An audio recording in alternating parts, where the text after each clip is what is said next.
Hello, I wanted to tell you about a show that I have fallen in love with. It is Atlanta on FX, and it's definitely one of the best new fall programs thus far. It's fresh, it's funny, it's on the nose about what it means to be an ambitious creative without being overbearing. Earn and Darius become barter kings for the day as Earn tries to get money for the rent and for his daughter because his baby mama and his best friend has been, allowing him to live in her house rent free, and it's time to pay rent right now. I love Atlanta, this show, because it's well written.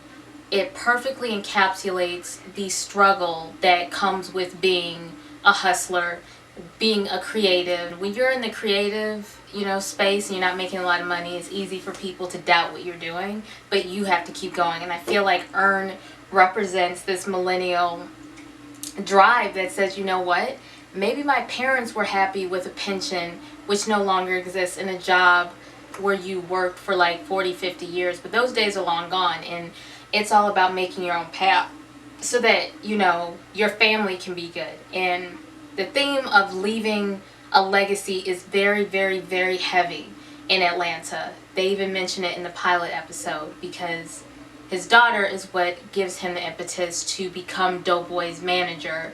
So I thought it was hilarious when Doughboy and Earn were out, and this really over-the-top, aggressive, self-promoting social media guy named Zane. Zane has been talking crap about him, posting YouTube videos and Instagram videos about how his music's trash, and Doughboy takes this personally. Doughboy finds Zane working as a pizza delivery boy, which is like light years away from this image that he was trying to portray, super connected, but he has this very regular day job.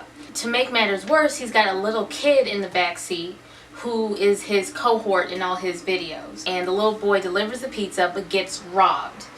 Now, it blew me when Zane, instead of checking on little guy, pulls out his phone instead and tapes the whole thing.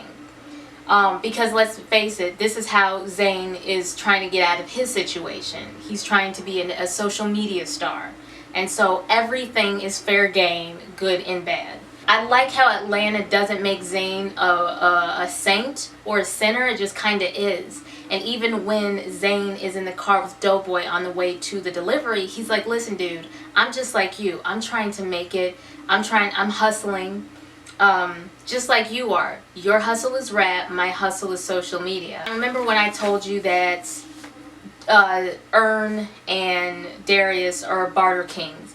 They trade their cell phone for a samurai sword for a dog for puppies that are not born yet, that are gonna net Darius and Earn $2,000 each. And here's the problem. $2,000 is nothing to sneeze at, but Earn needs to eat now. Earn needs rent money and money for his daughter now. Earn pointedly tells Darius, when he finds out he's not getting the money right away, that poor people don't invest because they're busy trying not to be poor now. Atlanta does a good job of giving each of the main characters, Doughboy, Earn, and Darius, depth and vulnerability. Even when they don't agree, they're never just reactionary. It's always there's a reason, and you get to see that depth in the acting, in the writing, in the cinematography. But if you're not watching Atlanta, please watch Strut on Oxygen. It's the show that I've been working on all summer. Whoopi Goldberg EP'd show with 44 Blue Productions about the world's first trans modeling agency. So all the models are trans women and trans men.